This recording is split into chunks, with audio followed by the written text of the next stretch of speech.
여러분 안녕하십니까? 평신도의 복음 이야기 저자 김학렬입니다. 오늘은 13장 구원의 복음 네 번째 구원을 이루라 라는 주제에 대해서 살펴보겠습니다. 지금까지 저희들은 구원의 정의와 구원의 방법 그리고 구원의 결과, 구원의 확신 등에 대해서 살펴보았습니다. 구원의 확신을 가진 자의 삶이 어떠해야 되는지 이제는 우리가 살펴보아야 됩니다. 지금까지 살펴본 바에 따르면 구원의 확신을 가진 자의 삶의 특징은 삶의 주체가 내가 아니라 내 안에 계신 하나님과 그리스도, 성령이 바로 삶의 주체가 된다는 사실이었습니다. 따라서 우리의 삶의 주체가 이끌어가는 우리의 삶의 본질은 나는 이렇게 살아야만 해 라고 하는 내용보다는 나는 이렇게 살게 될 거야 라고 하는 것이 더 맞는 말입니다. 나는 이렇게 살아야만 해 라고 하는 영어로는 must라고 볼 수 있겠죠. 그래 됐을 때는 살아가야 하는 그 주체가 내가 되는 것이고, 그렇기 때문에 나에게 의무와 책임이 있고 내가 무엇인가를 반드시 해야 된다라고 하는 그러한 의무감을 갖게 하죠. 그러나 삶의 주체가 내가 아니라 내 안에 계신 하나님이고 그리스도고 성령이시라고 하면 하나님과 그리스도와 성령께서 우리의 삶을 이끌어 가실 것이기 때문에 나는 이렇게 살게 될 거야. 영어의 will에 해당되겠죠. 그래서 자신이 살아가게 될 삶에 대한 어떤 기대와 소망을 갖게 되는 그러한 내용이 더 맞는다고 볼 수 있습니다. 따라서 구원을 받은 자는 자신의 삶의 정체성, 주체가 누구냐에 따라서 삶의 모습, 어떻게 이렇게 살아가게 되는 삶의 내용과 또 그 삶의 본질의 의미가 결정되게 됩니다. 이미 결론적인 내용이기는 하지만 구원의 확신을 가진 자는 그들의 삶은 그들 안에 계신 성령 하나님께서 인도하시는 삶이 구원의 확신을 가진 자의 삶의 본질이 되는 것입니다. 관련된 내용을 살펴보도록 하겠습니다. 구원의 확신을 가진 자의 구원받은 자의 정체성, 나는 누구인가 하는 문제입니다. 삶의 주체가 내가 아니라 내 안에 계신 하나님이고 그리스도고 성령이시라고 했기 때문에, 그렇다면 하나님과 그리스도 성령께서 이끌어 가시는 삶을 살아가는 나의 정체성이 어떤 것인가를 아는 것이 필요합니다. 고린도전서 6장 19절에서 20절 말씀입니다. 너희 몸은 너희가 하나님께로부터 받은 바 너희 가운데 계신 성령의 전인 줄을 알지 못하느냐. 너희는 너희 자신의 것이 아니라 값으로 산 것이 되었으니 그런즉 너희 몸으로 하나님께 영광을 돌리라. 본문에서는 우리 몸은 성령의 전이라고 이야기를 합니다. 그리고 우리 몸은 우리의 것이 아니라고 이야기를 합니다. 왜냐하면 값으로 산 것이 되었기 때문입니다. 값으로 샀다라고 하면 지불을 하고 산 자가 주인이 되는 것이죠. 그러니까 우리의 몸, 우리 삶의 주인이 따로 있다라는 것이죠. 여기서 몸은 헬라어 소마라는 헬라어 단어를 썼습니다. 이 소마라고 하는 헬라어 단어는 영어로는 body라고 해석을 했습니다만 이것은 어떤 물질적 외형적 body가 아니라 실체를 이야기합니다. 너희 몸이라고 하는 것은 너희라고 하는 실체는 그것은 몸과 영혼을 모든 것을 다 합친 것이 되죠. 너희라고 하는 실체에 주인이 있고 그 주인은 바로 하나님이고 그리스도고 성령이시다라고 이야기를 하고 있는 것입니다. 이것은 다시 말하면 우리 삶의 정체성과 우리 삶의 본질을 결정하는 요인이 우리를 값주고 산 하나님 그리스도 성령에 의해서 결정된다라는 것을 의미하고 있습니다.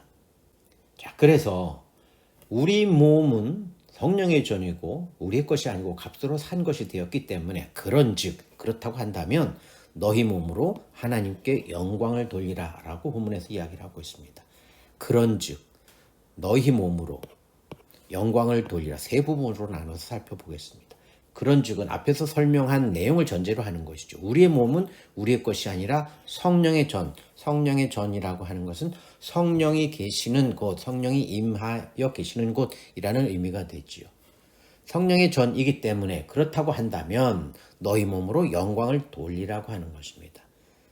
자, 우리 몸이 우리의 것이 아니고 성령의 전, 우리 안에 성령이 계신다고 하면, 그렇다고 한다면 너희 몸으로 영광을 돌리라. 과연 이것이 무엇을 의미하는가가 우리에게는 중요할 수 있습니다. 잘못 생각하면 우리 몸으로 우리가 살아가는 삶에서 뭔가를 우리가 열심히 해가지고 하나님께 영광을 돌려야 된다라는 의미로 받아들일 수 있습니다. 그런데 앞에서 설명한 것처럼 우리 몸은 성령의 전이고 우리 안에서 성령께서 우리의 삶을 이끌어가고 계신다고 했습니다. 그런데 또 여기서 우리 몸으로 너희 몸으로 우리가 뭔가를 열심히 해가지고 영광을 돌리라라고 이해를 한다면 앞에서 살펴본 내용과는 조금 차이가 있게 되죠. 자, 그러한 내용을 우리가 좀 더 자세히 살펴보겠습니다. 너희 몸으로라고 하는 것은 너희 몸 안에서라는 의미가 됩니다. 본문에서 이야기하는 원적 의미는 너희 몸 안에서입니다. 그러니까 이 몸이라고 하는 것은 우리의 모든 삶입니다. 우리의 육체적인 몸뿐 아니라 영혼을 합친 모든 우리 주체 안에서라는 말이 되기 때문에 우리의 모든 삶에서라는 말이 됩니다. 우리말로는 몸으로라고 번역을 했지만 본문에서는 몸 안에서 in the body of you라는 의미의 헬러 단어들을 사용하고 있습니다. 그리고 일부 사본에서는 in the spirit of you, 너희 영 안에서라는 말이 또 추가되어져 있습니다. 그러니까 너희 몸으로라고 하는 것은 너희 몸과 너희 영 안에서라는 의미가 되는 것이죠. 그것은 결국 우리의 모든 삶 속에서 영광을 돌리라라고 이야기를 하는 것인데, 그러면 영광을 돌리라고 하는 것이 어떻게 하라는 것인지를 우리가 잘 살펴보아야 됩니다. 그런데 이 영광을 돌리다라는 단어는 헬라어로 독사조라는 헬라어 단어를 사용했습니다. 그런데 이 단어의 시제가 부정과거 명령형입니다. 부정과거 명령형이라고 하는 것은 영광을 돌리도록 명해졌다라는 것입니다. 이미 과거에 그렇게 되었고 지금도 그것이 유효하게 나타나고 있다라는 것입니다.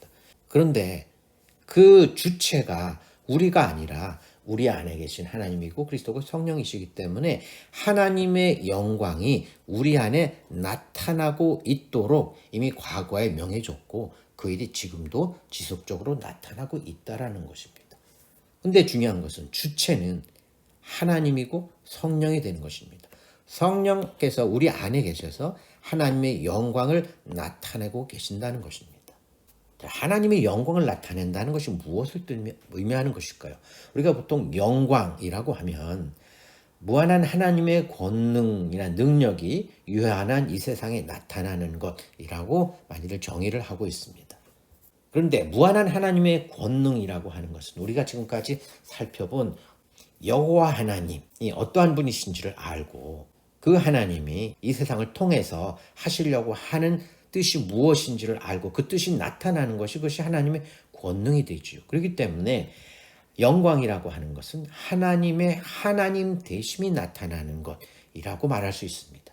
하나님의 하나님 되심은 여호와 하나님께서 하나님의 이름을 인간들에게 나타내셨고 그리고 하나님의 뜻을 또 인간들에게 밝히 보여주셨습니다. 그리고 하나님은 하나님의 그 뜻을 이루어 가십니다. 어디서 이뤄가냐면 우리들 속에서, 우리들 안에서, 우리들 삶 속에서 하나님의 권능으로 하나님의 뜻을 이루어 가십니다. 그것이 곧 하나님의 영광이 나타나는 것이죠. 하나님의 하나님 되심이 우리의 삶 속에서 나타나는 것입니다. 우리는 값으로 산 것이고 우리의 것이 아니고 우리 몸은 우리의 것이 아니고 성령의 전이고 우리 안에서 성령이 계셔서 하나님 뜻을 이루어가고 계시기 때문에 그렇기 때문에 우리 몸 안에서는 하나님의 영광이 계속해서 나타나게 되어져 있다라는 의미가 되는 것입니다. 정리해보면 구원받은 우리들은 성령의 전이 되는 것이고 우리 안에 성령이 거하시는 것이고 그리고 우리 안에 계신 성령의 역사로 말미암아 하나님의 영광, 하나님의 하나님 되심과 권능이 우리 안에 나타나고 있습니다. 그 일은 이미 명해졌고 지금도 그리고 앞으로도 지속될 것입니다. 우리 삶을 통해서 하나님의 권능이 나타나고 하나님의 뜻이 성취되고 하나님의 영광이 지속해서 나타날 것입니다. 그리스도인의 삶의 모습은 사람마다 다양하게 나타날 수 있습니다. 그러나 본질적으로 그리스도인의 삶의 본질은 하나님의 영광을 나타내는 것입니다. 하나님의 영광이 나타나는 것입니다. 하나님의 뜻이 이루어지는 것입니다. 하나님께서 우리의 삶을 통해서 하나님의 뜻을 이루어 가시는 것입니다. 그것이 그리스도인의 삶의 본질이 되는 것입니다. 그리스도인의 삶의 본질과 관련된 관련 구절을 살펴보겠습니다. 고린도 후서 5장 15절 말씀입니다. 그리스도의 사랑이 우리를 강권하시는도다. 우리가 생각하건대 한 사람이 모든 사람을 대신하여 죽었은즉 모든 사람이 죽은 것이라. 그가 모든 사람을 대신하여 죽으심은 살아있는 자들로 하여금 다시는 그들 자신을 위하여 살지 않고 오직 그들을 대신하여 죽었다가 다시 살아나신 이를 위하여 살게 하려 함이라. 자, 그리스도의 사랑에 대해서 이야기를 하고 있습니다. 그리스도의 사랑이라고 하는 것은 한 사람이 모든 사람을 대신하여 죽으신 것, 그것이 바로 그리스도의 사랑이라고 이야기를 하고 있습니다. 예수 그리스도께서 이 땅에 오셔서 모든 죄악된 인간들을 대신하여 죽으신 것, 그것이 곧 그리스도의 사랑이고 하나님의 사랑의 표현이었다라고 성경은 계속해서 말하고 있죠. 그런데 그 하나님의 사랑, 그리스도의 사랑이 나타나셨기 때문에 이제 우리는 그리스도의 사랑을 믿는 우리들은 그리스도와 연합된 자가 됩니다. 그리스도와 함께 죽었고 함께 살아난 자가 되기 때문에 그리스도와 연합된 자가 됩니다. 그것이 바로 그리스도의 사랑을 통해서 우리를 그렇게 만들어 가신 것이죠. 그렇다면 그리스도와 연합된 자이기 때문에 우리가 그리스도 안에 있고 그리스도께서 우리 안에 계시고 우리 안에 성령이 계시기 때문에 우리의 삶을 이끄는 원동력이 곧 그리스도의 사랑이 우리의 삶을 이끄는 원동력이 되는 것입니다. 그가 모든 사람을 대신하여 죽으심, 그리스도의 사랑이라고 하는 것은 살아있는 자들로 하여금 자신을 위해 살지 않고 죽었다가 다시 사신 이를 살게 하려고 그렇게 했다라고 말을 합니다. 예수 그리스도께서 이 땅에 오셔서 모든 인간을 대신하여 죽으시고 다시 또 부활하셔 살아나셨는데 그 사실을 믿는 자들, 그들이 곧 살아있는 자들이 되겠죠. 그리스도의 사랑을 아는 자고 그리고 값으로 산 것이 된 자입니다. 그리고 그리스도의 사랑으로 인하여 강권함을 받는 자이고 예수 그리스도를 주로 시인하는 자입니다. 값으로 산 것이 되었고 성령의 전이 된 자이고 그들은 지금까지 우리가 살펴본 것처럼 구원의 확신을 가진 자입니다. 이처럼 살아있는 자들은 그리스도와 연합된 자입니다. 그리스도와 연합되어 살아있는 자가 곧 구원의 확신을 가진 우리들의 정체성이 되는 것이죠. 자, 그러면 그러한 정체성을 가진 그리스도의 사랑을 입은 구원의 확신을 가진 자는 그들의 삶의 의미가 자신을 위해 살지 않고 죽었다가 다시 사신 이를 사는 것이 이것이 마땅한 것입니다. 우리를 위해 죽었다가 다시 사시니 우리 주 예수 그리스도를 위해서 산다라고 하는 것은 그리스도의 사랑을 전하는 것입니다. 그리고 우리의 삶 속에서 하나님의 영광이 나타나기를 기도하며 또한 기대하며 그리고 믿음으로 살아가는 것입니다. 이것이 바로 구원받은 자의 삶의 본질이 되는 것입니다. 이것이 바로 하나님의 선하시고 기뻐하시고 온전하신 뜻을 이루며 사는 것입니다. 그 뜻이 우리 삶 속에서 이루어지기를 원하고 기도하며 그렇게 살아가는 것입니다. 자, 그러면 그러한 구원의 확신을 가진 자의 삶의 정체성이 확인되었습니다. 우리의 삶의 주체가 있고 우리의 삶의 의미와 목적과 그 본질의 의미들을 살펴보았습니다. 자, 그렇다면 그러한 정체성을 가진 구원받은 자의 삶의 본질이 어떻게 나타나게 되는 것인지 조금 더 세부적으로 살펴보겠습니다. 빌립보서 2장 5절과 11절 13절 말씀입니다. 너희 안에 이 마음을 품으라 곧 그리스도의 마음이니 모든 입으로 예수 그리스도를 주라 시인하여 하나님 아버지께 영광을 돌리게 하셨느니라.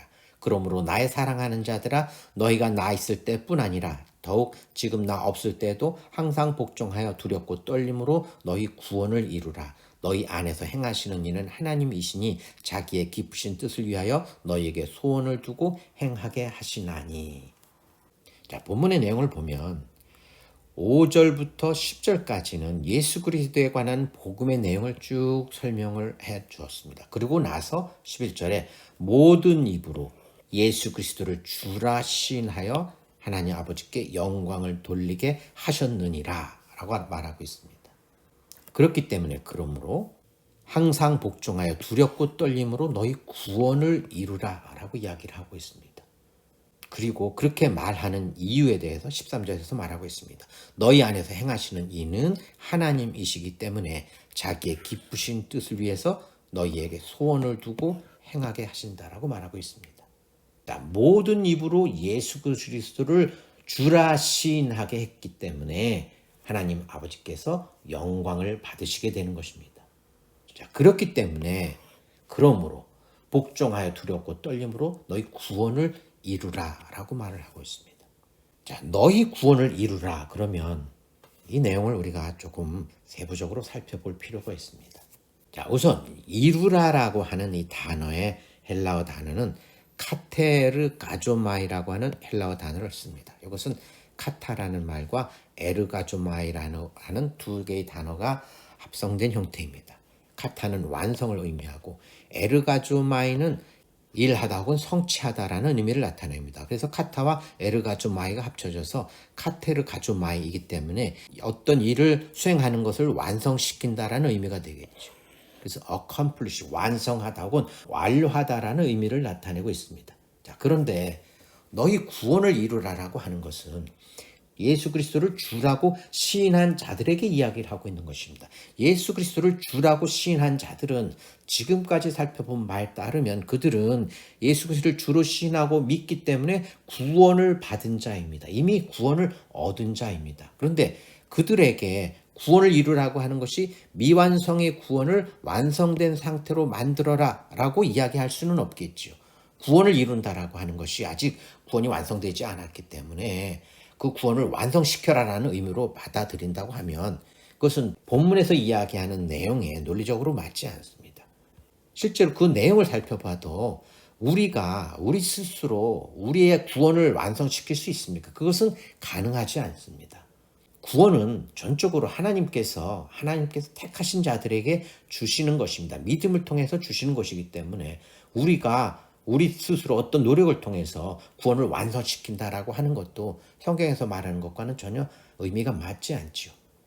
구원은 이미 완성된 것이기 때문에 다시 또 구원을 완성하라라는 의미로 받아들이면 그것은 본문에서 이야기한 것과는 전혀 다른 의미가 됩니다.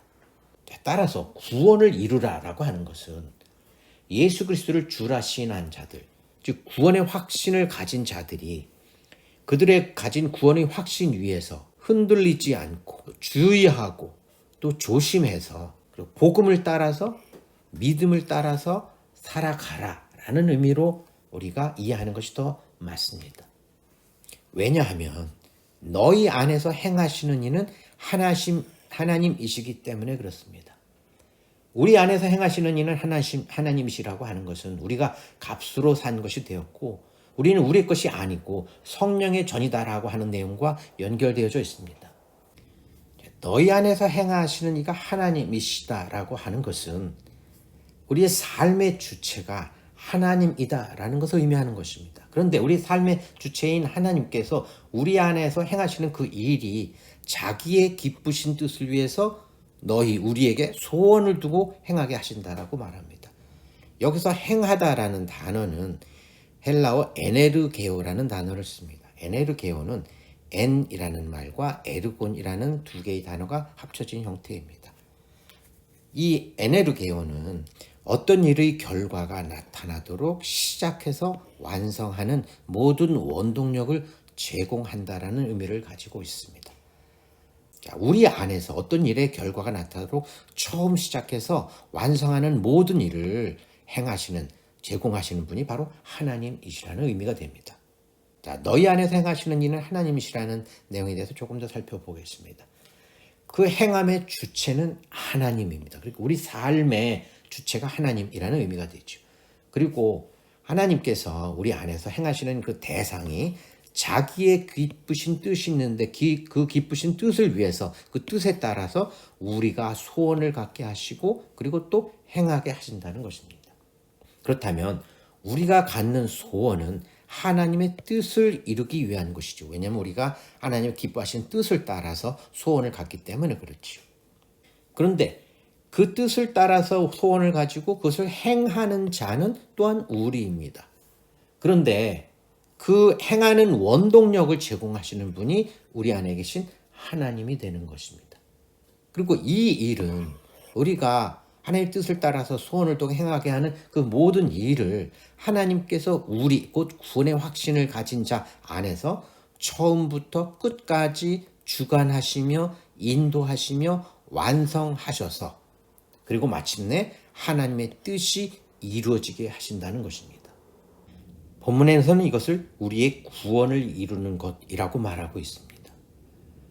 우리 안에서 행하시는 이가 하나님이시고 자기의 기쁘신 뜻을 위해서 우리에게 소원을 두고 행하게 하시는 것, 그것이 바로 우리의 구원을 이루는 것이라는 것입니다.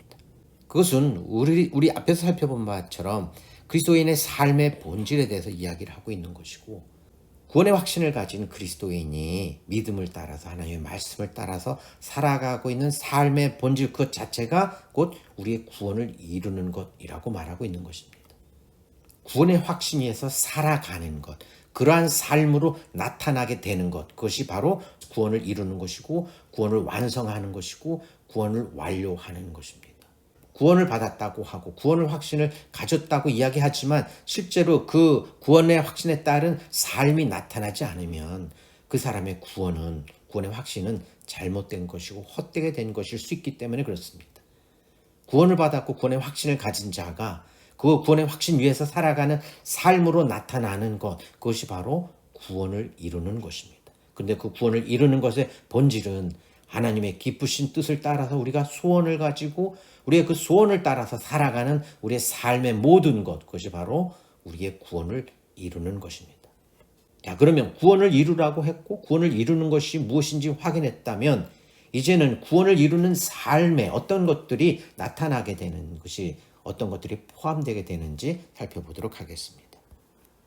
베드로전서 2장 1절 2절 말씀입니다. 그러므로 모든 악독과 모든 기만과 외식과 시기와 모든 비방하는 말을 버리고 갓난 아기들 같이 순전하고 신령한 젖을 사모하라. 이는 그로 말미암아 너희로 구원에 이르도록 자라게 하려 함이라. 자, 이 말씀은 베드로전서 1장에서는 구원의 복음에 대해서 자세하게 설명을 했습니다. 그리고 나서 2장으로 이어지면서 구원의 복음에 대해서 잘 알고 있다면 그러므로 구원의 확신을 가지고 있다면 버리고 사모하라라고 이야기합니다. 버릴 것이 있고 사모할 것이 있다라는 것이죠. 그렇게 해야 되는 이유는 구원에 이르도록 자라게 하기 위해서 그렇다라고 이야기를 하고 있습니다. 자, 우선 버리고 사모하라. 구원받은 그리스도인들이 버려야 할 것을 본문에서는 기만과 외식과 시기와 비방으로 예를 들고 있습니다. 그리스도인들이 당연히 버려야 할 것들이죠. 그리고 사모해야 될 내용에 대해서는 순전하고 신령한 젖을 사모하라고 이야기를 합니다. 그런데 아기들 같이 그렇게 하라고 이야기를 합니다. 여기서 순전하고라고 하는 것은 거짓이 없는, 속임이 없는 이라는 의미를 나타내고 있습니다. 네, 신령한이라고 하는 단어는 로기코스라고 하는 헬러 단어를 사용합니다. 근데 이 로기코스는 로직이라는 단어와 연관되어져 있습니다. 논리와 연관되어져 있습니다. 그래서 논리적으로 확실한이라는 의미를 나타냅니다. 그런데 이 순전하고 신령한을 수식하는 그 단어가 젖입니다. 젖은 성경에서 말하는 젖은 말씀, 영적 양식, 하나님의 말씀을 이야기를 하지요. 그렇기 때문에 순전하고 신령한 젖이라고 하는 것은 거짓이 없고 논리적으로 확실하며 믿을 만한 생명의 양식, 곧 하나님의 말씀이라는 의미가 됩니다. 그것을 사모하라는 것이지요. 그런데 그렇게 하라고 한 이유 배경에 대해서 구원에 이르도록 자라게 하기 위해서 그렇게 하라고 이야기를 하고 있습니다. 자, 구원에 이르도록 자란다라고 하는 것은 이 표현에 나타난 바대로 잘못 이해를 한다고 하면 아직 우리가 구원에 이르지 못했기 때문에 더 자라서 구원에 이르러야 된다라고 하는 의미로 받아들일 수 있습니다. 그런데 그것은 앞에서 살펴본 것처럼 구원을 이루라라고 하는 의미에서도 살펴본 것처럼 이것은 구원받은 그리스도인들에게 이야기를 하고 있는 것입니다. 이미 구원을 받은 자에게 다시 또 구원에 이르도록 자라라고 하는 것은 의미적으로 맞지 않지요. 자, 구원에 이르도록이라는 이 말을 헬라어 헤이스라고 하는 단어를 어떻게 이해하느냐에 따라서 의미가 달라질 수 있습니다. 구원에 이르도록 에이스는 헬라어 단어 에이스는 인인데 이것을 구원에 이르도록이라고 이해를 해야 될 것인지 아니면 구원 안에서라고 이해를 해야 될 것인지를 우리가 정해야 됩니다. 그런데 지금까지 살펴본 말씀들과 본문에서 이야기하는 그 내용에 따라서 볼 때에도 구원에 이르도록, 구원에 아직 이르지 못했기 때문에 구원에 이르도록이라고 하는 의미로 이해를 하면 이것은 성경에서 이야기하고 있는 전적인 흐름과도 맞지 않습니다.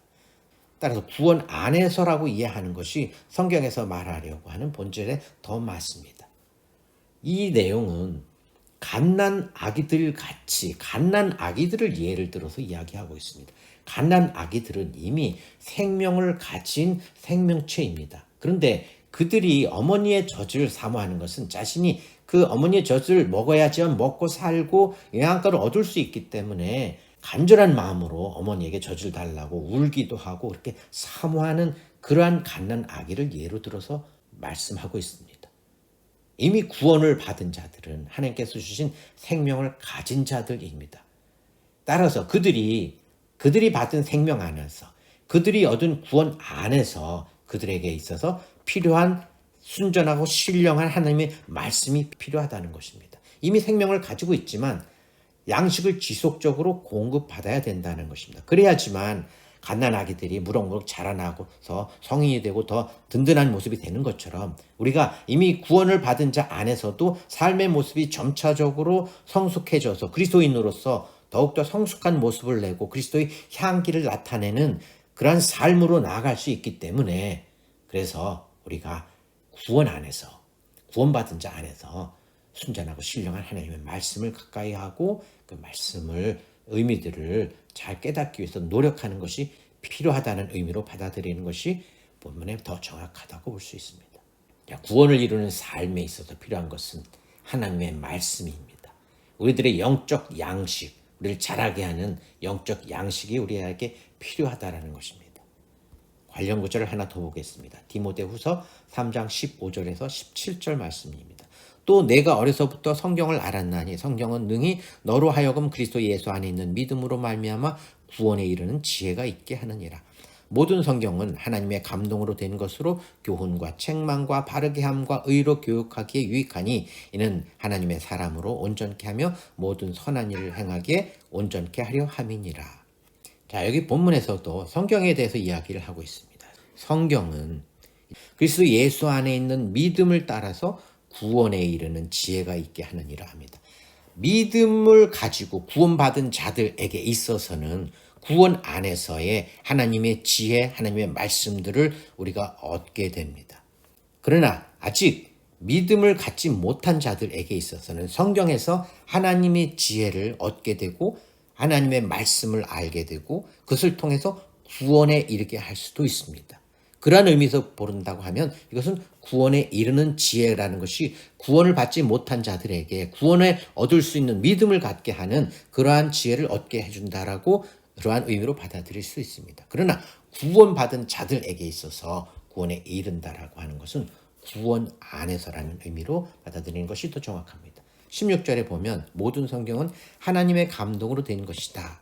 하나님의 감동으로 된 것이라고 하는 것은 모든 성경의 말씀이 하나님의 말씀이다라는 의미로 받아들이면 됩니다.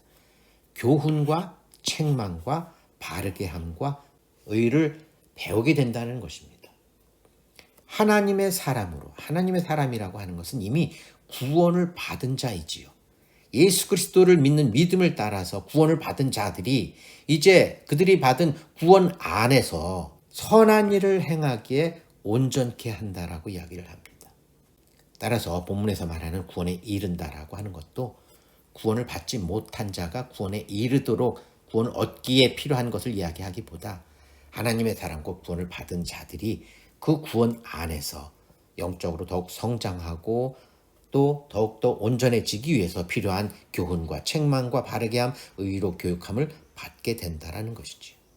이때 온전케 하다라는 단어는 헬라어로 엑사르티조라는 단어를 씁니다. 엑사르티조라고 하는 이 단어는 필요한 모든 것을 제공해서 적합하게 한다라는 의미를 나타냅니다. 하나님의 사람, 예수 그리스도를 믿는 구원받은 자들이 선한 일을 행하는 데 있어서 필요한 모든 것을 제공하여 적합하게 한다는 것입니다. 성경이 그렇게 한다는 것입니다. 성경 안에 하나님의 선한 일을 행하는 것, 하나님의 선하신 뜻을 따라서 우리의 삶을 살아가는 그 일에 필요한 모든 것들을 제공하고 있다는 것입니다. 교훈과 책망과 바르게 함, 의를 교육받게 되는 것. 그것이 바로 하나님께서 원하시는 하나님의 선하신 뜻 안에 포함되기 때문에 그렇죠.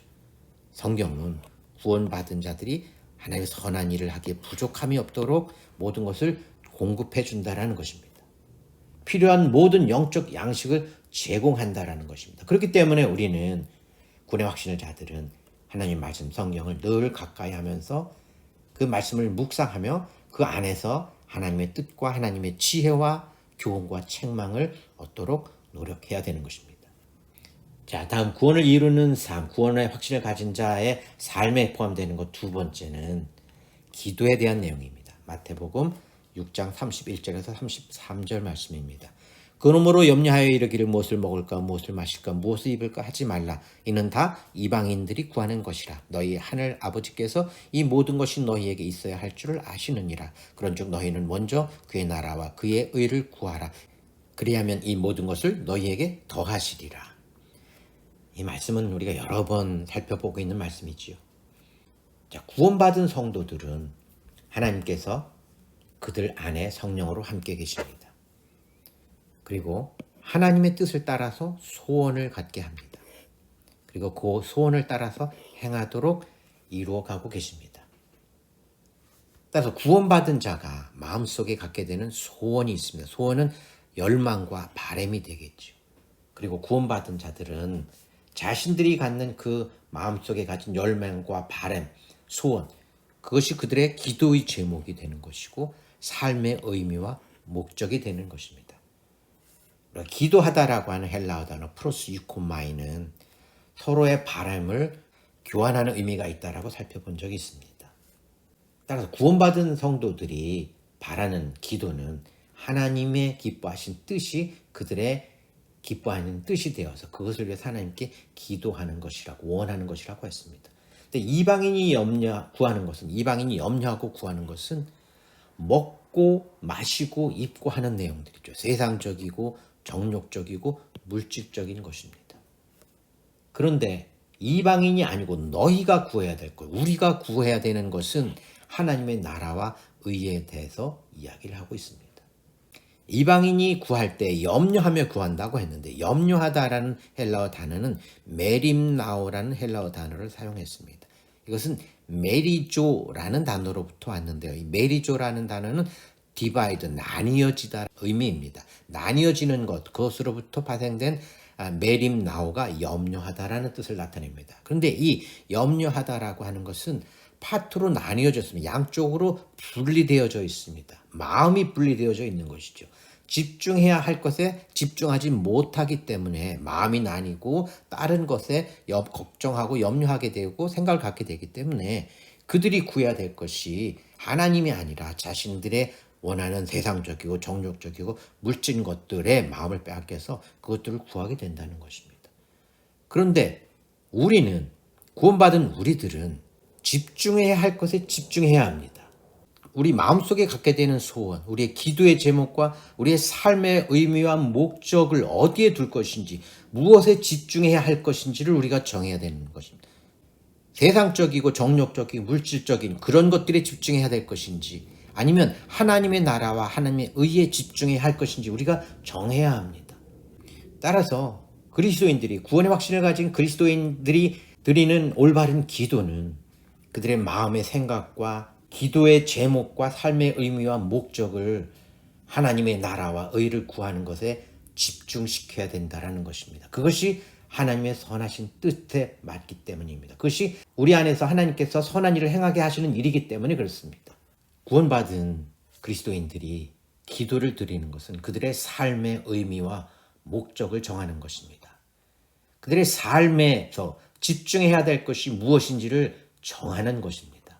그리고 자신들이 집중하고 정한 삶의 의미와 기도 제목, 삶의 목적, 그것을 따라서 또한 살아나가는 것입니다. 따라서 기도는 단순히 하나님께 기도하는 것으로 끝나는 것이 아니라 기도의 삶을 사는 것입니다.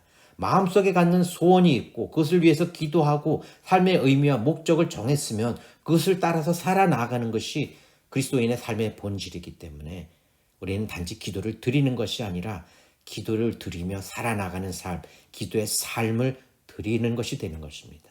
그러한 기도의 삶을 사는 자, 기도를 드리며 살아나가는 그리스도인의 삶의 모습이 예배로서 나타나게 됩니다. 구원을 이루는 자의 삶의 세 번째는 예배에 대한 것입니다. 로마서 12장 1절에서 2절 말씀입니다. 그러므로 형제들아 내가 하나님의 모든 자비하심으로 너희를 권하노니 너희 몸을 하나님이 기뻐하시는 거룩한 산 제물로 드리라. 이는 너희가 드릴 영적 예배니라. 너희는 이 세대를 본받지 말고 오직 마음을 새롭게 함으로 변화를 받아 하나님의 선하시고 기뻐하시고 온전하신 뜻이 무엇인지 분별하도록 하라. 본문에서는 너희 몸을 하나님이 기뻐하시는 거룩한 산 제물로 드리라 라고 이야기를 하고 있습니다. 너희 몸이기 때문에 여기서 몸도 헬라어 소마라는 헬라어 단어를 썼습니다. 우리에게 거룩함이 있어야 한다는 것입니다. 하나님이 거룩하시는 산 제물이기 때문에 그렇지요. 거룩함이 있으려면 믿음이 있어야 하고 죄 사함을 받은 믿음이 있어야 합니다. 그리고 산 제물이기 때문에 생명이 있어야 합니다. 예수 그리스도를 믿는 믿음을 통해서 죄 사함을 받고 그리고 의롭게 됨으로 인해서 하나님께서 우리에게 생명을 주셨다라고 하는 구원의 확신을 가져야만 되는 것입니다. 그리고 거룩한 산 제물로 드려야 되기 때문에 제물로 드려져야 됩니다. 제물을 받는 자가 있고 제물 드리는 우리와의 관계가 확인되어야 되는 것입니다. 하나님과 나와의 관계가 분명하게 확인되는 것, 그것이 바로 우리가 우리 몸을 하나님이 기뻐하시는 거룩한 산 제물로 드리는 것입니다. 그리고 그러한 상태에서 나타나는 우리의 삶의 반응, 우리의 마음과 생각의 반응, 그것이 곧 영적 예배라고 성경은 말하고 있습니다. 그리고 본문에서는 이 영적 예배가 어떠한 것인지에 대해서 또한 설명을 해주고 있습니다. 우리가 드리는 영적 예배는 이 세대를 본받지 않는 것이라고 말합니다. 이 세대는 세상적 사람, 이방인들의 모습이고 외인들의 모습이죠. 그들은 세상적이고 정욕적이고 물질적인 것들을 구하며 살아가는 그들의 삶이 되죠. 그것을 본받지 않고 마음을 새롭게 해야 된다라고 말하고 있습니다. 마음을 새롭게 한다라고 하는 것은 우리가 새 사람과 새 영으로서 생각하라는 것입니다. 하나님의 뜻을 따라서 생각하라는 것입니다. 마음을 새롭게 해서 하나님의 선하시고 기뻐하시고 온전하신 뜻을 분별하라고 이야기를 합니다. 하나님의 선하시고 기뻐하시고 온전하신 뜻이 무엇인지 분별하게 되면 우리는 이제 그 뜻을 따라서 살아가게 되는데 그것이 바로 우리의 영적 예배고 하나님이 기뻐하시는 거룩한 산 제물이 된다라는 것입니다. 영적 예배를 드리는 우리의 삶의 모습, 그것은 앞에서 살펴본 것처럼 우리의 기도의 삶과도 연결되어져 있습니다. 우리가 하나님의 선하시고 기뻐하신 뜻을 분별하게 되면 그 뜻을 따라서 우리가 하나님께 기도하게 되기 때문에 그리고 그 뜻을 따라서 살아가게 되기 때문에 그것이 곧 기도의 삶이며 영적 예배를 드리는 삶이 되는 것입니다. 자, 예배라고 하는 것에 대해서 조금 더 살펴보도록 하겠습니다. 예배는 우리가 보통 worship이라는 영어 단어를 쓰지요. worship이라는 그 영어 단어는 두 개의 단어로부터 파생된 것입니다. was, 가치를 나타내는 was와 상태나 관계성을 나타내는 ship이 합쳐져 가지고 worship이 되었습니다. 따라서 예배, worship이라고 하는 것은 예배를 드리는 자가 있고 예배를 받는 자가 있습니다. 예배 드리는 대상이 있습니다. 예배 드리는 대상에 대한 가치를 올바로 알고 인정하고 그리고 그 예배의 대상에 대해서 지속적인 어떤 특별한 관계가 맺어지게 되면 그 특별한 관계 속에서 예배의 대상에 대한 가치를 인정함으로 인해서 자발적으로 나타내는 적극적 마음의 자세, 어떤 적극적 행동의 범위 이런 것들을 예배 드리는 자가 나타내는 것, 그것이 바로 예배라는 의미로 받아들일 수 있습니다. 즉 예배의 삶을 사는 것입니다. 특별한 지속적 관계라고 하는 것은 전능하신 나의 주 여호와 하나님에 대한 것을 이야기를 하고 있고 그 여호와 하나님과 나와의 관계에서 하나님께서 우리를 거룩하게 하시고 생명을 주신 분이라고 하는 것. 그렇기 때문에 우리가 하나님의 뜻을 따라서 소원을 가지게 되는 그러한 관계가 형성된다라는 것을 아는 것이지요. 그리고 그렇게 형성된 그 관계 속에서 나타내는 자발적인 반응, 그것은 계속 지속적이어야 됩니다. 그것은 하나님의 소원을 따라서 행하는 것이고 하나님의 나라와 의를 구하는 것이고 하나님께 영광을 돌리는 것, 하나님의 영광을 나타내는 것이고 구원을 이루는 것입니다. 이것이 바로 예배의 본질입니다. 특별한 관계와 자발적 반응입니다. 예배의 대상 하나님을 올바로 알고 하나님이 어떠한 분이신지 하나님과 예수 그리스도가 어떠한 분이신지를 올바로 알고 그 아는 상태에서 우리가 나타내는 우리의 마음과 생각과 우리의 행동, 우리의 삶의 모습들이 그것이 예배가 되는 것입니다. 예배의 삶이 되는 것입니다. 자, 그런데 본문에서는 그러한 관계와 그런 상태를 단순히 예배라고 하지 않고 영적 예배라는 말을 썼습니다.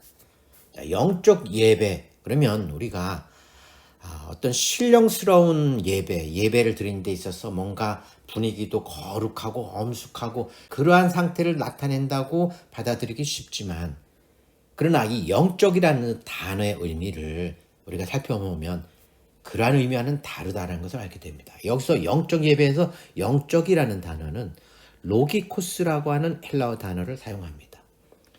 이 로기코스는 앞에서 우리가 살펴본 단어입니다. 순전하고 신령한 자, 베드로전서 2장에서 순전하고 신령한 자에서 신령한이라는 단어에 사용했던 동일한 단어입니다. 로기코스, 곧 논리적으로 확실한이라는 의미를 나타내고 있습니다.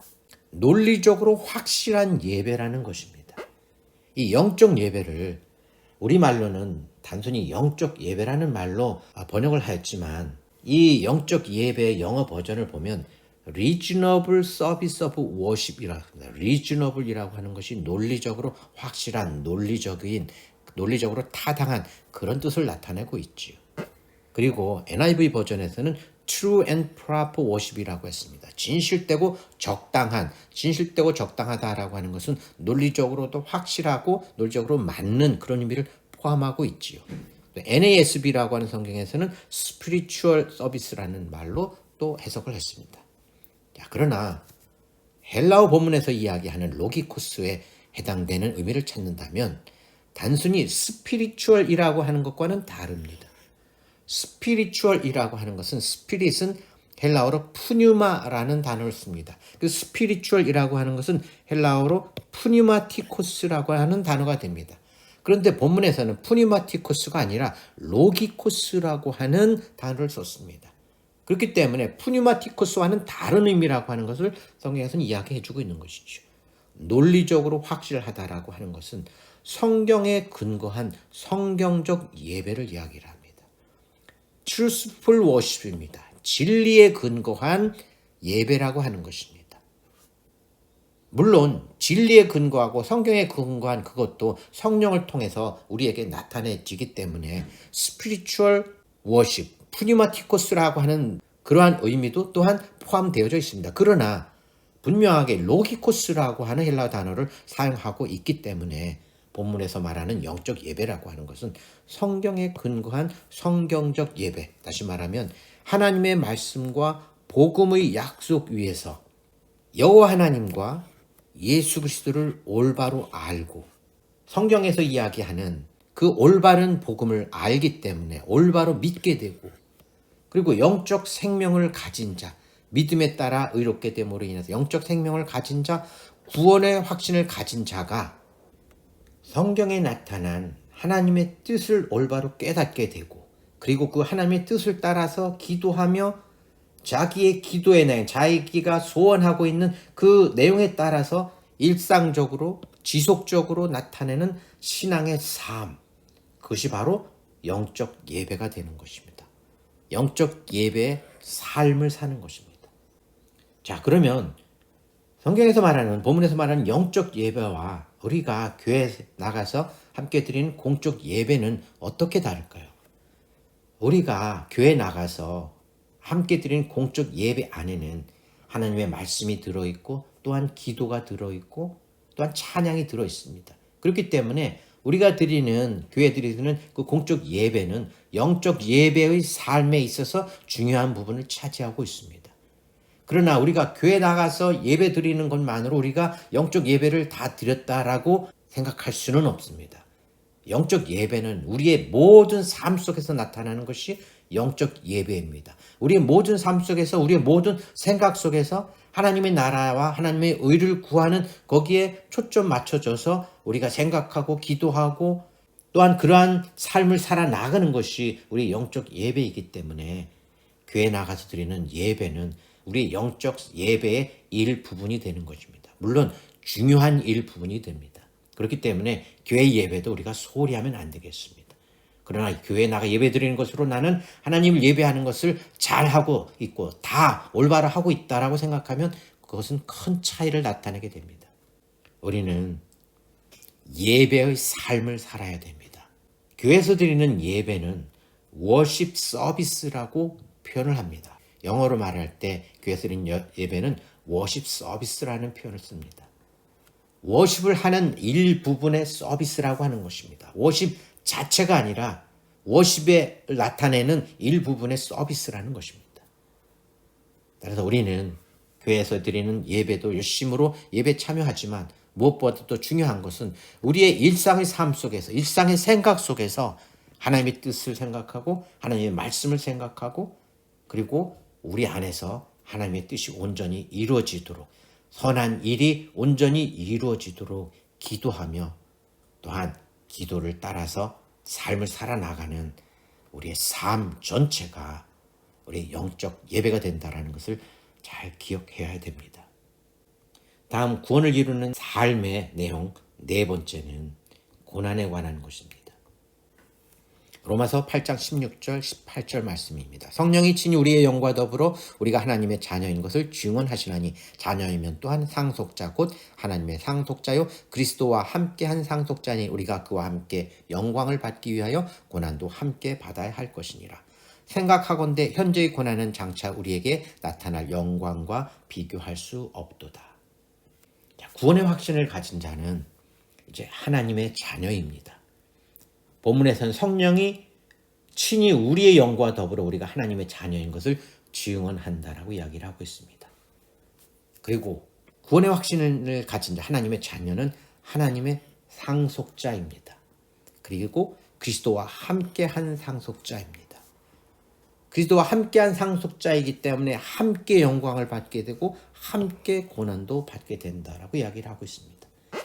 그래서 함께한 상속자, 함께 영광을 받고 함께 고난을 받는다라고 하는 것은 함께와 영광, 함께 고난이 서로 분리된 두 개의 단어가 아니라 함께를 나타내는 헬라어 순이라고 하는 단어가 연결되어져 있는 하나의 단어로 되어져 있습니다. 함께한 상속자는 스클레로노모스라는 단어를 쓰고 함께 영광을 받는다라는 것은 순독사조라는 단어를 사용합니다. 함께 고난을 받는다라고 하는 것은 스파스코라는 단어를 씁니다. 그리스도와 함께 영광을 받고 그리스도와 함께 상속받았으면 그리스도와 함께 고난을 받는 것도 반드시 함께 일어날 수 있다는 것입니다. 우리가 그리스도와 함께 상속했고 상속을 받았고 그리스도와 함께 영광을 받았고 단지 거기서만 끝나면 좋겠지만 그런 성경은 함께한 상속자면 함께 영광을 받는 것처럼 함께 고난도 받게 된다라고 이야기를 하고 있는 것입니다. 따라서 그리스도와 연합된 자, 믿음을 가진 자, 구원의 확신을 가진 자, 그들이 구원을 이루며 살아가는 삶 속에는 고난이 반드시 있을 것입니다. 고난의 형태와 양상은 다르겠지만 고난을 받게 된다라고 성경은 분명히 이야기를 하고 있습니다. 그러나 우리가 받는 그러한 고난은 우리에게 나타난 영광은 비교할 수 없는 것입니다. 따라서 하나님께서는 우리가 고난을 이길 힘을 공급해 주실 것입니다. 우리 안에서 역사하시는 분은 하나님이시기 때문에 그렇습니다. 우리 안에서 하나님의 선하신 뜻을 이루기 위해서 처음부터 시작해서 모든 과정을 거쳐 결과를 이루어 가시기까지 성령께서 우리 안에서 함께 하시고 우리를 인도하시고 우리를 도우시고 우리를 보호하고 계시기 때문에 우리의 고난 속에서도 하나님은 우리가 그 고난을 이길 힘을 공급해 주실 것입니다. 따라서 우리는 하나님께 기도하며 기다리며 앞으로 나아가야 합니다. 이런 믿음을 가진 자가 믿음 안에서 살아가는 것, 그것이 바로 구원을 이루는 것입니다. 로마서 8장 26절에서 39절 말씀까지를 보겠습니다. 이와 같이 성령도 우리의 연약함을 도우시나니 우리는 마땅히 기도할 바를 알지 못하나 오직 성령이 말할 수 없는 탄식으로 우리를 위하여 친히 간구하시느니라. 마음을 살피시는 이가 성령의 생각을 아시나니 이는 성령이 하나님의 뜻대로 성도를 위하여 간구하심이니라. 우리가 알거니와 하나님을 사랑하는 자 곧 그의 뜻대로 부르심을 입은 자들에게는 모든 것이 합력하여 선을 이루느니라. 그런즉 이 일에 대하여 우리가 무슨 말하리요? 만일 하나님이 우리를 위하시면 누가 우리를 대적하리요? 자기 아들을 아끼지 아니하시고 우리 모든 사람을 위하여 내주시니가 어찌 그 아들과 함께 모든 것을 우리에게 주시지 아니하겠느냐? 누가 우리를 그리스도의 사랑에서 끊으리요? 환난이나 곤고나 박해나 기근이나 적신이나 위험이나 칼이랴. 기록된 바 우리가 종일 주를 위하여 죽임을 당하게 되며 도살할 양같이 여김을 받았나이다 함과 같으니라. 그러나 이 모든 일에 우리를 사랑하신 이로 말미암아 우리가 넉넉히 이기느니라. 내가 확신하노니 사망이나 생명이나 천사들이나 권세자들이나 현재일이나 장래일이나 능력이나 높음이나 깊음이나 다른 어떤 피조물이라도 우리를 우리 주 그리스도 예수 안에 있는 하나님의 사랑에서 끊을 수 없으리라. 본문에서는 그리스도인이 받게 될 많은 고난과 환난과 어려움들에 대해서 이야기를 하고 있습니다. 그러나 어떠한 고난과 환난과 핍박이나 어려움이 있을지라도 우리는 넉넉히 이길 수 있습니다. 왜냐하면 하나님의 사랑이 우리를 붙들고 있기 때문입니다. 이 세상 그 어떤 것이라도 우리를 그리스도 예수 안에 있는 하나님의 사랑에서 우리를 절대로 끊을 수 없습니다. 그렇기 때문에 우리는 우리에게 닥친 어떤 환난과 고난 속에서도 우리는 이길 수 있습니다. 환난과 고난에서 핍박해서 진다라고 하면 우리는 하나님의 사랑에서 끊어지겠지요. 그러나 이 세상의 어떠한 것도 하나님의 사랑에서 우리를 끊을 수 없기 때문에 우리는 우리에게 닥친 모든 고난과 환난과 핍박을 이길 수 있습니다. 넉넉히 이길 수 있습니다. 왜냐하면 하나님께서 우리를 사랑하고 계시기 때문에 그렇습니다. 하나님의 사랑이 우리에게 이렇게 나타나신 바 되었기 때문에 그렇습니다. 하나님의 사랑으로 예수 그리스도를 보내셨고 예수 그리스도를 믿는 믿음을 통해서 우리를 구원하시고 우리가 구원받았다라는 것을 확인하고 인치고 보증하기 위해서 우리에게 주신 성령이 우리 안에 계시고 우리와 함께하고 계시기 때문에 우리는 하나님의 사랑에서 절대로 끊어지지 않습니다. 우리에게 주신 사랑과 생명과 구원은 영원하기 때문에 이 세상 어떤 것들로도 우리를 하나님의 사랑에서 끊을 수 없습니다. 이것이 이 세상을 살아가는 우리 그리스도인들에게 주시는 하나님의 용기의 말씀이 됩니다. 고린도전서 10장 13절 말씀을 보겠습니다.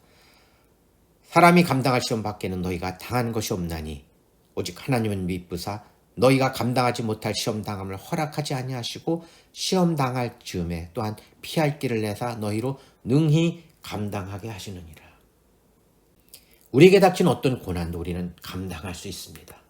감당치 못할 고난을 하나님께서 허락하지 않으신다라고 합니다.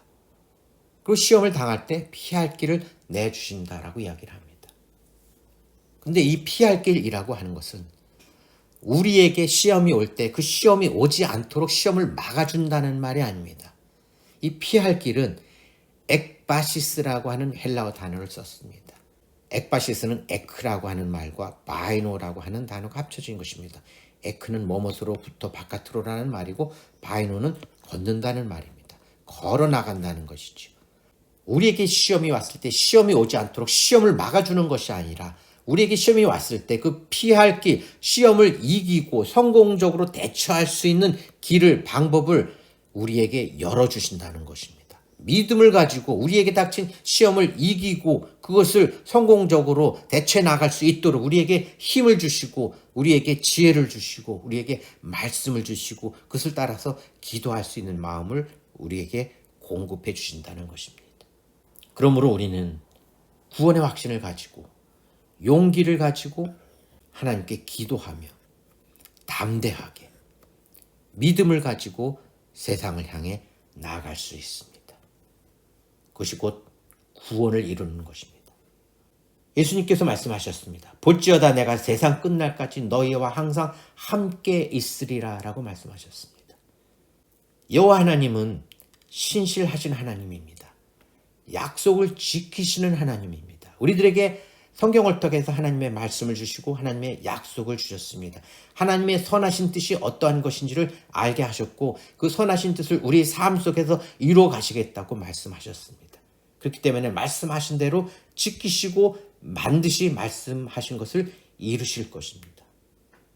따라서 우리는 하나님의 말씀을 기억하고 하나님의 약속을 기억하고 말씀의 본질을 위해서 믿음의 본질을 위해서 그리고 신앙의 본질 위에 굳게 서서 좌로나 우로나 치우치지 않고 하나님의 지혜를 올바로 깨닫고 그리고 여호와 하나님의 이름을 부르며 예수 그리스도의 이름으로 기도하며 우리 안에 계신 성령 하나님의 도우심과 인도하심을 기다리며 믿음으로 나아가야 합니다. 그것이 바로 우리가 우리의 구원을 이루는 것입니다. 오늘 말씀은 여기에서 정리하도록 하겠습니다. 감사합니다.